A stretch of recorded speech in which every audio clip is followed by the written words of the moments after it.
Hello friends, welcome back to my YouTube channel English Literature Notes, and this side Natasha Garg, and today's topic is a story, A Service of Love, written by O. Henry.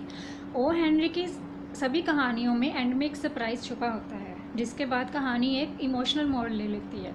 सो इस story में भी हम यही पढ़ेंगे कि and में कैसे एक सरप्राइज़ पूरी कहानी को एक नया मोड़ दे देता है। So let's start with the story. So सबसे पहले स्टार्ट कहाँ से करते हैं हम कि जो एंड डेला एक आर्टिस्ट के क्लब में मिलते हैं। जो वहाँ पे पेंटिंग सीखता है और डेला वहाँ पे म्यूज़िक सीखती है। Soon they fell in love with each other and decided to get married. और आफ्टर मैरिज वो दोनों खुश हैं अपनी लाइफ में। दोनों का एम बहुत क्लियर है लाइफ में। जो को एक ग्रेट पेंटर बनना है ताकि अमीर लोग उसकी पेंटिंग्स को ख़रीदें और उसके पास बहुत सारा पैसा आ सके।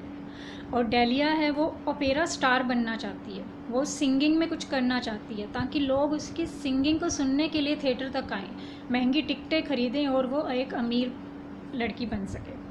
सो दोनों अपनी ज़िंदगी बहुत खुशी से बिता रहे हैं। सो जब तक उनके पास पैसे होते हैं तब तक सब कुछ सही चल रहा होता है। धीरे धीरे पैसे ख़त्म होने लगते हैं तो डेलिया कहती है कि अब वो म्यूज़िक सिखाना शुरू करेगी।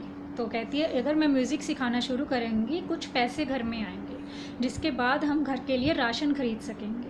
तो वो 2-3 दिन तक घर से बाहर जाती है ताकि वो अपने लिए स्टूडेंट ढूंढ सके। सो एक दिन वो घर लौटती है तो बहुत खुश होती है और जो को बताती है कि शहर के जनरल ओ पिंकनी की बेटी को वो म्यूज़िक सिखाएगी जो कि 18 साल की है और बहुत रिच फैमिली है।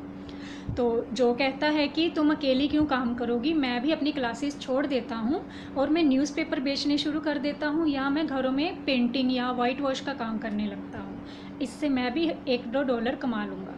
तो डेलिया कहती है कि तुम अपनी पढ़ाई मत छोड़ो, मुझे उस लड़की को हफ्ते में 3 लेसन सिखाने हैं और हर लेसन का वो मुझे $5 देगी। तो इस तरह हफ्ते में मैं $15 कमा लूँगी और हम दोनों को हफ्ता चलाने के लिए $15 बहुत होते हैं। तो तुम अपनी पढ़ाई मत छोड़ो। तो जो कहता है, जो नहीं चाहता है ऑन द अदर साइड कि डेलिया अपनी स्टडी छोड़े, बट समहाउ डेलिया उसको मना लेती है अपनी स्टडी कंटिन्यू करने के लिए।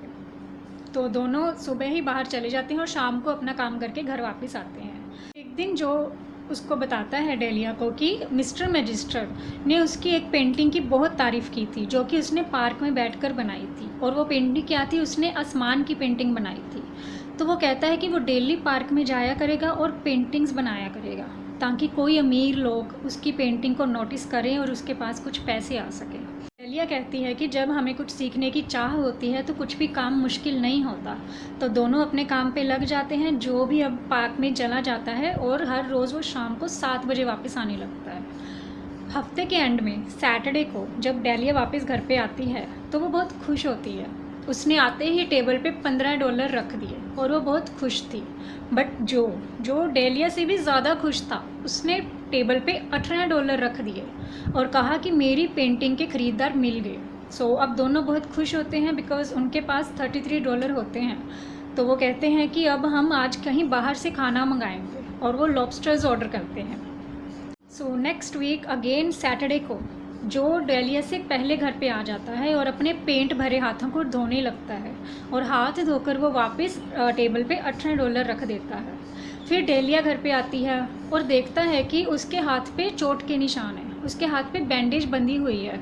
तो वो डेलिया को पूछता है कि तुम्हारे हाथ पे चोट कैसे लगी। तो डेलिया कहती है कि वो जब जनरल की बेटी को खाना बनाकर दे रही थी तो उसके हाथ पे सूप गिर गया और गर्म सूप के गिरने से उसका हाथ जल गया, इसलिए पट्टी बांधी है। बट जो डेलिया पे विश्वास नहीं करता है और उसके ज़्यादा पूछने पर डेलिया उसको बता देती है सारा कुछ कि वो कोई म्यूज़िक नहीं सिखा रही थी, वो एक घर के काम कर रही थी।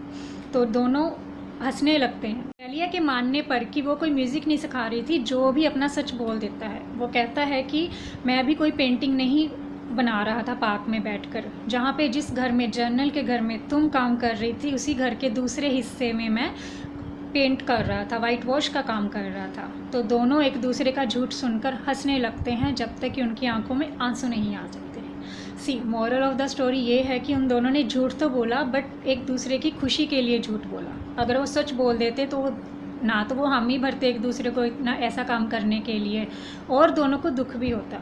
सो इन द एंड डेला कहती है कि जब सीखने की कुछ चाह हो तो कुछ भी मुश्किल नहीं होता. So this is the end of the story. Hope you guys like it, and thank you so much for watching it.